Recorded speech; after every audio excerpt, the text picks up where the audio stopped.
Hey everyone, welcome. So today we're going to tackle a topic that sounds super complicated, but is actually something you've probably already done without even knowing it. We are talking about the Forex market, the biggest, and I mean biggest, financial playground on the planet. Let's dive right in. Okay, so first things first, let's start with something kind of wild. I'm actually willing to bet that you might already be what we could call an accidental Forex trader. So let me just ask you, have you ever, even accidentally, traded on the world's largest financial market? You probably think, no way. But the answer is almost certainly yes, and you likely had no idea you were doing it. Okay, picture this. You're at the airport. You're super excited about a vacation. Let's say you're heading to Tokyo. You walk up to one of those currency exchange booths to swap your dollars for some Japanese yen. We've all been there, right? You look up at that big digital screen with all the numbers flashing.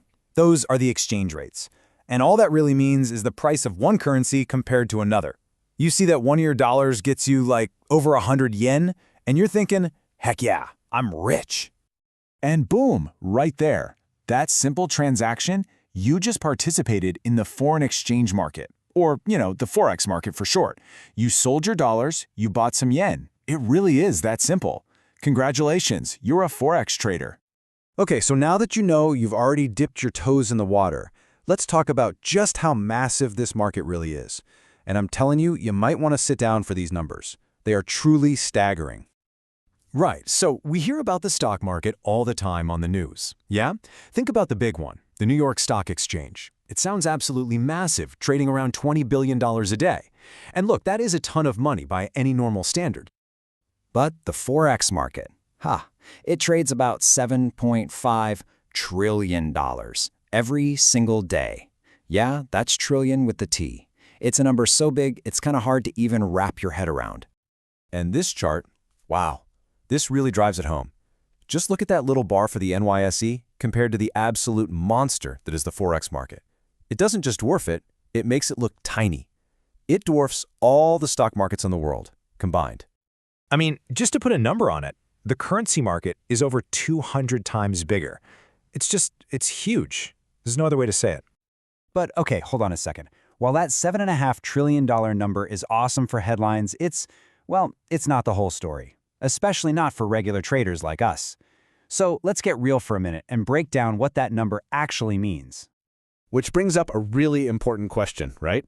Does that giant number really mean anything for someone like you or me? And honestly, the answer is not really. Okay, so this chart here really clears things up.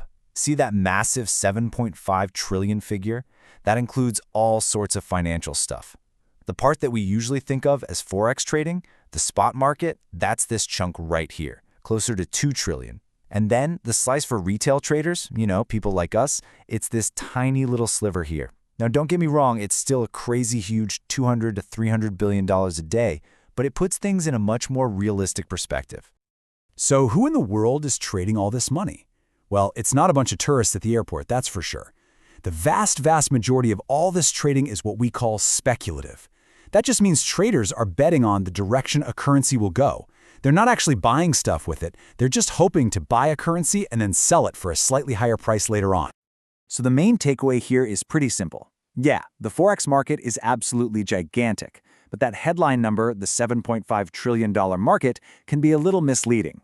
The part that you and I might actually trade in is a much smaller, though still incredibly large, piece of that pie.